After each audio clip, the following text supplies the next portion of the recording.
Now that we have our recently fed sourdough starter,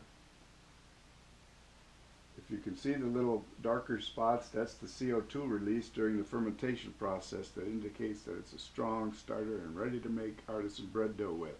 So let's get started.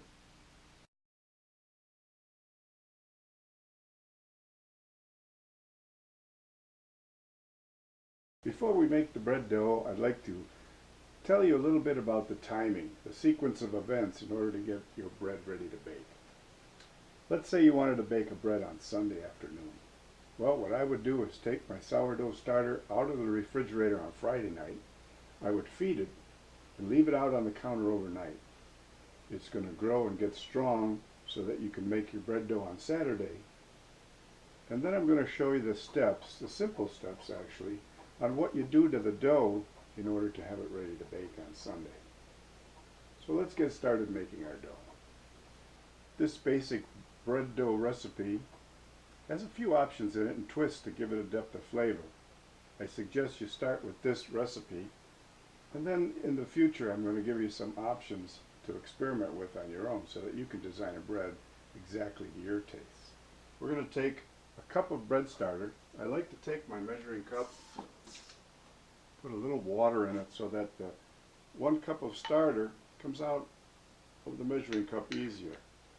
You can see it's pretty thick. And there's our cup of starter. Goes into the KitchenAid. I like to use the dough hook for mixing the dough.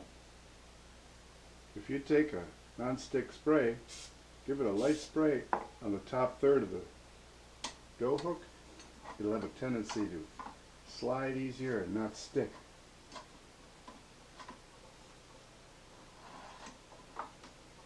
I'm going to add 2 cups of non-chlorinated water, 1/3 cup of organic oatmeal, not the instant kind, 3 cups of bread flour,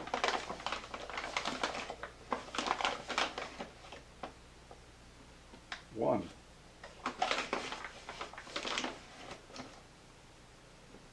2,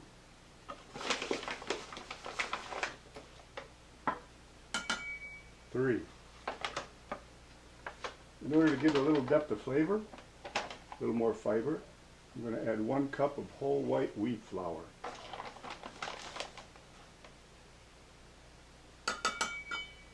The next step is to raise up the bowl, turn your KitchenAid on number 2, and give it about a 2-minute mix.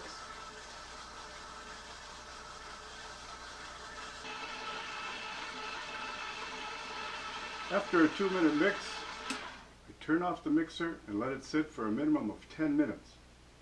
This is called the autolyse stage. What you're doing is allowing the flour and the dry ingredients to absorb the moisture.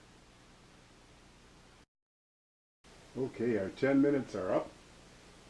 The moisture has been absorbed by the dry ingredients. We can continue adding our optional ingredients and then start the kneading process. I like to add a couple of optional ingredients to add another depth of flavor to the loaf. You don't have to add these, but what I'd like to do is take about 4 or 5 whole allspice berries. I have a little coffee grinder dedicated to herbs.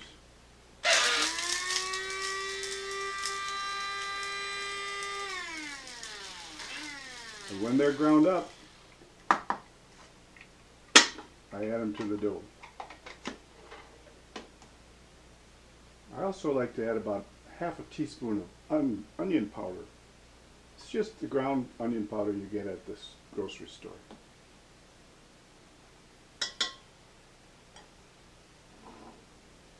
And you might have wondered, what's bread without salt? Well, I didn't add any salt during the autolyse process because salt tends to inhibit the growth of bacteria.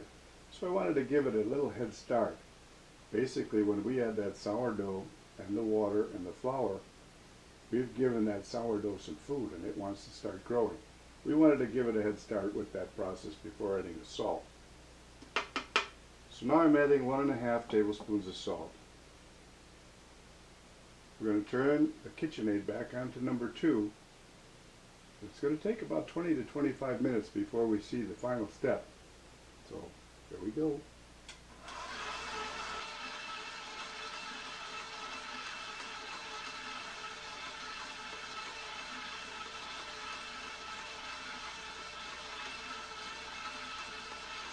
It's starting to develop a stringiness for the glutens.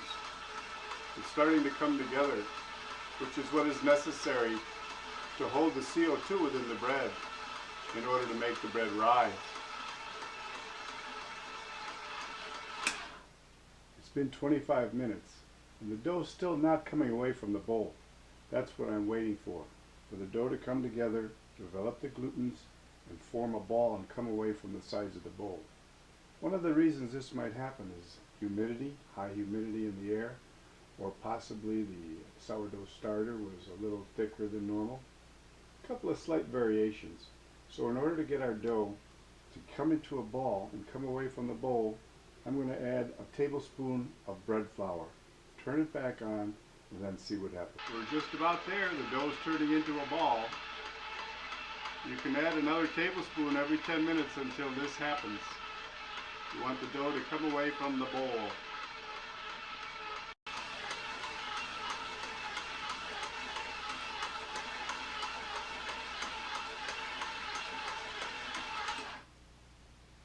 As you can see, the dough came away from the bowl, so the kneading process is done. I'd like to mention 2 tips, if I may. I recommend using speed number 2 on your KitchenAid. If you go faster than that, you just might put a void on your warranty. The other tip is the kind of salt I use. I like a very fine salt, and I use a sea salt or a Himalayan pink.